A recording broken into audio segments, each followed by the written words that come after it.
Welcome, welcome to the Spend Wisely training presented by the Economic Empowerment Committee of the NCBW Harrisburg chapter.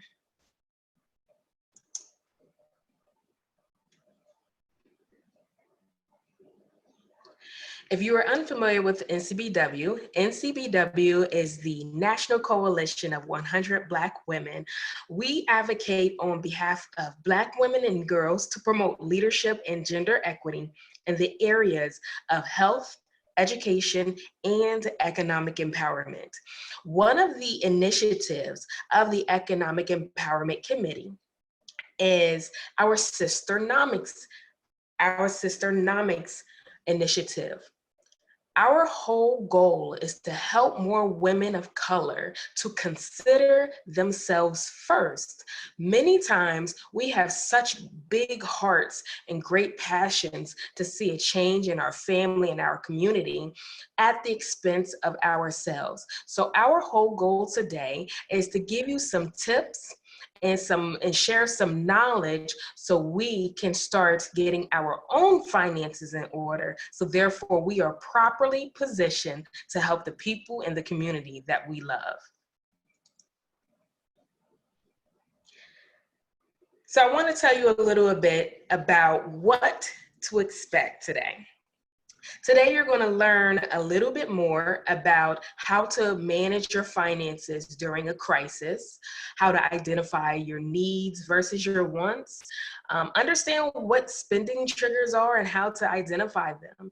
Also understand your emotional use to money and to create and manage a spending plan. And also we're going to share some resources on how to stay accountable to your financial goals.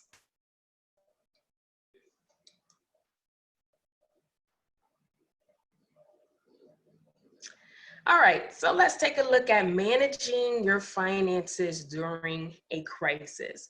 One of the main reasons we wanted to start here is because many times there are some things that come up that's totally out of our control.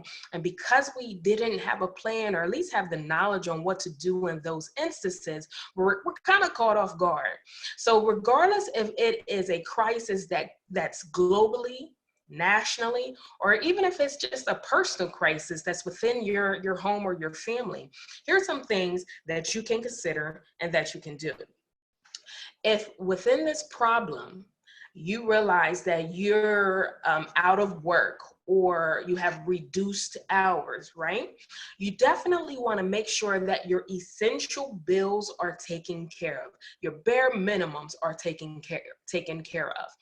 If you're in a situation where you are living paycheck to paycheck, do your best to put some money aside to start building an emergency fund. You probably have heard many times where people say that you should have 3 to 6 months of your income, your monthly income saved up. For many of us, that may sound like a really big number because we might notice that after we pay our bills, we don't have much left over. And we'll talk a little bit about that later. But even if you have something left over, it doesn't matter if it's $5, $10, $20, $50, $70, whatever it may be, put that to the side, because it's more important to make sure you have something saved up, because we all know life happens. Like they say, life comes at you fast.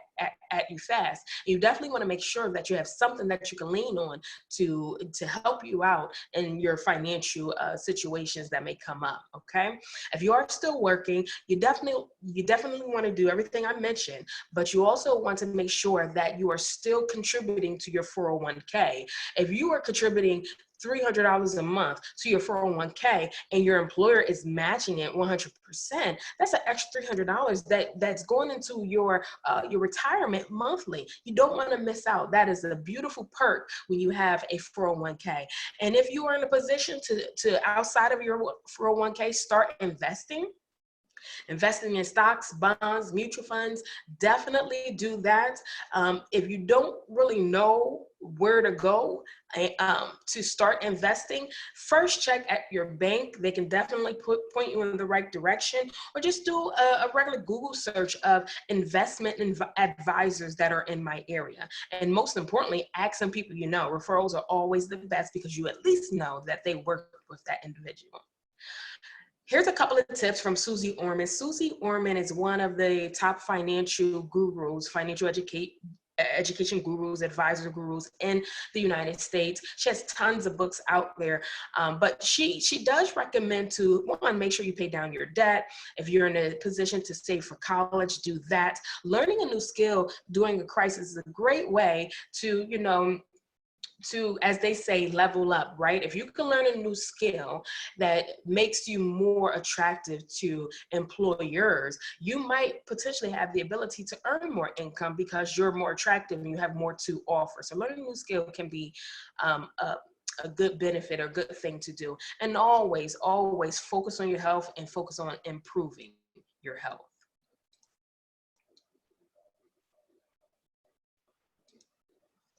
All right, so we're going to talk a little bit about money mindset. We are going to come back just a tad because it looks like we went a little too far. So we always like to talk about money mindset before we really get into the meat of the presentation. It is our goal, as I mentioned in the beginning of the presentation, is to make sure that the women of color, we kind of change our mind in reference to our finances. We definitely have to learn how to put ourselves first, because when we put ourselves first and we're financially healthy, we have the ability to help others. So we know that's the first mindset shift that we're encouraging you to make. The second one is we have to understand the difference between a need and a want. Okay, a need is making sure you have shelter, your rent and your mortgage is taken care of, your utilities such as your electric and gas, and your food. That is a need. Okay, a want is something that you don't necessarily need. It's something that you can live without. And hold on, because you might not like this, but a want can be your cable. We don't need to watch TV to survive, right? It could be your internet. That could be considered a want. The only time that I believe that it may not be considered a want is if you actually work from home and you need your internet to earn your income. Leisure activities, memberships, all the just additional spending that has nothing to do with survival and basic necessities are a want. The reason why it's very important to know the difference is because when you identify your spending habits, you realize that, hey, I'm spending a lot of my money on things that I want. You might quickly realize that you have extra money per se that you didn't even consider. For example, if at the end of doing your budget or your spending plan, and your spending plan shows that you have $50 left over at the end of the month, but when you go back and look at your line items, you realize, oh wow, I spend $200 on just extra stuff on things that I want. Now, if you take that out and you stop spending on things that you want, you will spend less and you will save more, because now at the end of the month you have $250 left over. And one of the first things you should be doing is putting more money away in your savings. So changing our mind about what our needs are and what our wants are is very important. And a lot of people don't consider this. Some of our money mindset, or the way we look at money, has a lot to do with conditioning, just the way we were brought up, so don't be too hard on yourself, but just take the time to try to dig down and realize and learn more about what your relationship is to money. Another thing we want to take a look at is our spending triggers. So spending triggers is pretty much the same as impulse buying. Have you ever went into a store, you went in for one thing and you came out with 5 that you didn't need? It might have been just some things you want. That's impulse buying. But spending triggers could be something like you went into a store, you said, hey, I need to go to the store. I need to buy a blouse because I have an interview coming up, or I have an important appointment. So I'm gonna go into the store, get this $40 shirt and come back out. And while you're in there, you notice your favorite pair of jeans is also on sale. One pair is usually $60, but if they got a deal going on where it's buy one, get one free. And your mind like, oh my, I would typically spend $120 for two pair. I'm gonna grab this pair because I wanna save this money. I'm gonna grab this pair of jeans for $60 and I'm gonna grab this shirt for $40. Now you're checking out. Now, if you would have identified that was a want and not a need, you would have saved $60. In your mind, you might be thinking like, oh no, I did save $60, right? But because I got the extra pair for free, but technically you spent 60 to save 60. So if you never spent it, in a sense, you would have saved that whole amount and would have walked out only spending $40. It's very important to make sure that we understand these things, because if you are sold out to your financial goals, you will be able to prioritize what's important and what's truly a need versus a want, right? As we just mentioned. But also another way that we kind of get caught up in spending triggers, as we get into this, I deserve it mentality. So I'm going to treat myself, right? It happens to the best of us. You know, you had a hard week. You say, you know what, I'm going out to treat myself. You know, your coworker got on your nerve and you're just proud that you did not say, you know, share those choice words, or, you know, you didn't say what was really on your mind. So you're going to treat yourself. It's okay to treat yourself, but you don't always have to treat yourself at the expense of your financial goals. Okay? I'm gonna just let that sit right there. You do not have to treat yourself at the expense of your financial goals, okay? So identifying your spending triggers is definitely going to help you get a little bit closer to shifting your mindset so you can understand why you are spending. Another thing that when we have these spending triggers, you start to identify, you might realize that your spending is attached to an emotion. Many of us have emotional uses of our money. Okay. A few years back, we came across a book called Money Talk, a Financial Guide for Women. It is by Patricia Brennan and Barbara M. O'Neill. Very great book. If you have the opportunity, pick it up. It has a lot of practical, actionable advice in there, worksheets you can print off. It's really cool and very, very helpful to get your financial home in place. But one of our favorite pages is this page right here, Emotional Use for Money, because it helps you to identify almost the reason why you might be spending your money.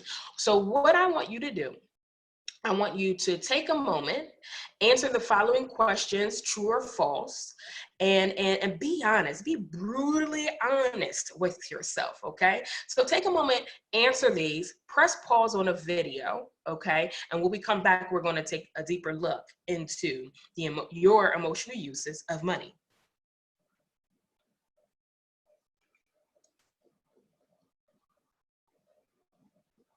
All right.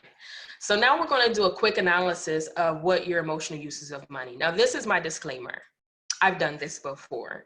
And many of the people that have done this before, we are on the same boat. You know, we get really upset with ourselves. We realize that, you know, the reason why we're spending money, and it's almost like bringing that mirror up to your face and having to face that monster, you know, and it's okay, because that's the first step of getting your things in order. You have to know what the problem is in order to fix it. Would you agree? All right, so for the questions that's 1 through 3, if you answer true, that means you might be utilizing money to provide some sense of security.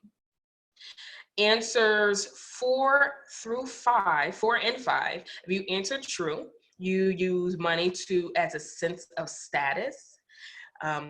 If you answer true to 6 and 8, you may use money as a way to boost your self-esteem. For 9 and 10, if you answer true, you might be using your money to control others. And for the last question, and question 11, if you answer true, you could be using money as a way of retaliation. So take a hard look at those results and ask yourself, are they true? Okay. If you feel like there's some truth to this analysis, dig deep, ask why. Why is this true?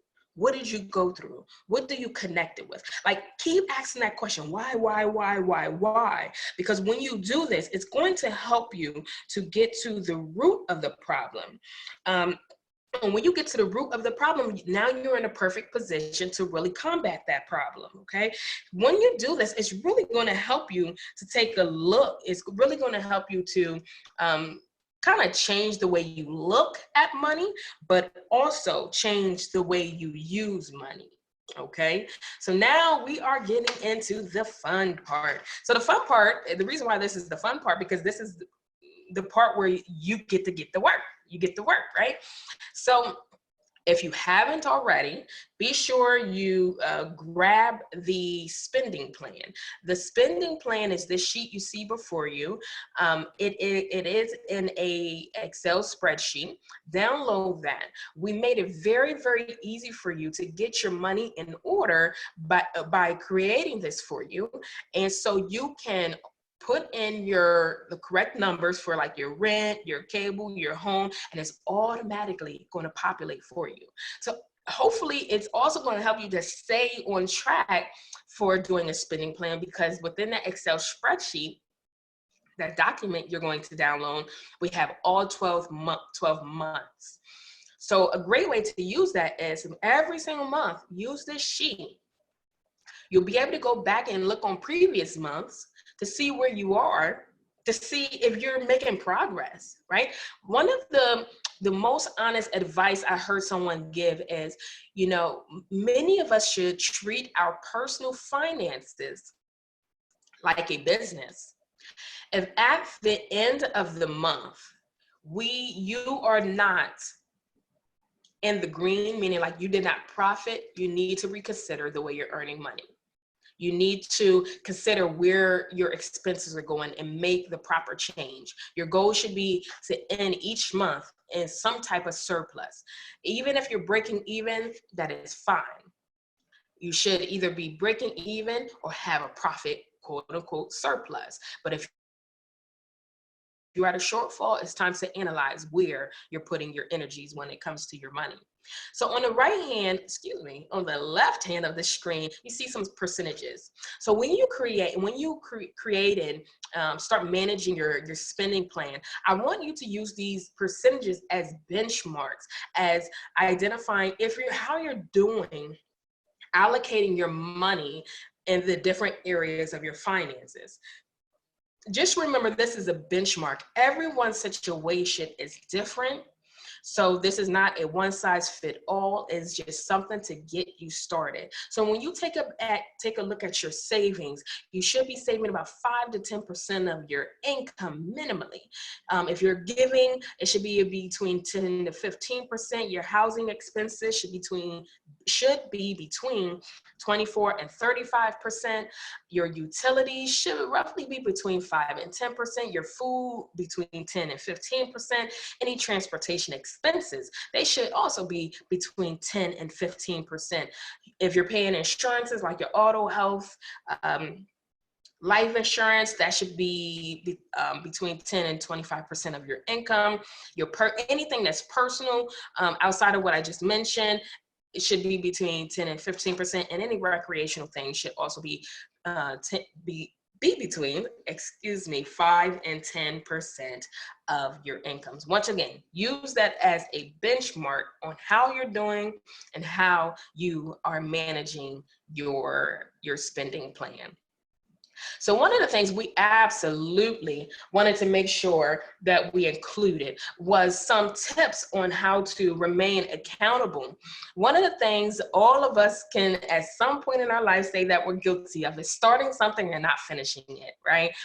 it is so important to make sure we start this spending plan, that we stay committed to it. We begin to change our mindset that we're committed to it, because this is the first step to achieving the financial wealth that you want for your family, yourself and your family. Okay, so what we wanted to do is share some, details about some of the top African American women in the U.S. who are just killing it in their field. They're absolutely adamant and committed to teaching more people, more women, how to be the boss in a sense of their finances. Be sure you check out Patrice Washington, Miss Bola Sankumbi, Tiffany Eliche, and Dominique Broadway, and the list goes on. There's a ton others, but these are the ones we wanted to share with you. Visit their websites, take good notes. One of the things I would recommend is to double check and see if they have any type of community that you can join. For example, Tiffany, quote unquote, also known as the Budgetnista Eliche, she has a thriving Facebook group where you can join in. And when you join in, you are going to feel the culture. You're going to realize that, wow, I didn't realize there was so many people just like me that's trying to get out of debt, that's trying to improve my credit, that's trying to learn how to save. And she also has local chapters that you can join that they have in-person events. So that's just an example.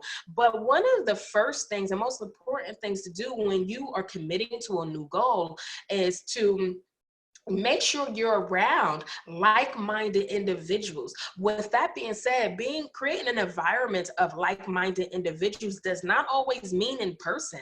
It's about also making sure that online environment is in alignment with what your goals are. Okay.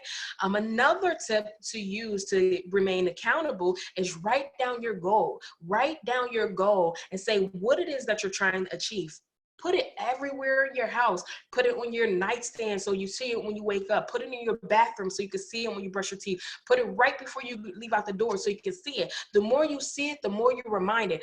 Put it on a little index card. Put it in your wallet, or wrap it around that credit card or that debit card, so when you're about to use it, you see that goal that says, hey, is this a need or a want, right? You have to create systems so it can help you to avoid the potential of giving up or slipping into temptation, right? Another thing you can do is find someone that you trust and say, hey, this is my goal. I want you to be my accountability partner. I want you to check in on me from time to time and see how I'm doing. Sometimes when we know we have to answer to someone else, we don't want to like make ourselves look bad, because they're going to say, hey, you told me you wanted to save $300 within 2 months or a month. Why are you buying those new pairs of shoes? So it's good to have someone that is as committed to your goals as you are, and that's going to hold you accountable. So we just wanted to share a couple of those tips. I hope that helps. Feel free to Google how to stay accountable with my finances. You'll find a lot more. But NCBW Harrisburg, the Harrisburg chapter, we really wish you much success on your journey on building your financial wealth. We encourage you to visit our website, ncbwharrisburgpa.org. Join our email list. Stay connected to us. Let us know what you thought about this training.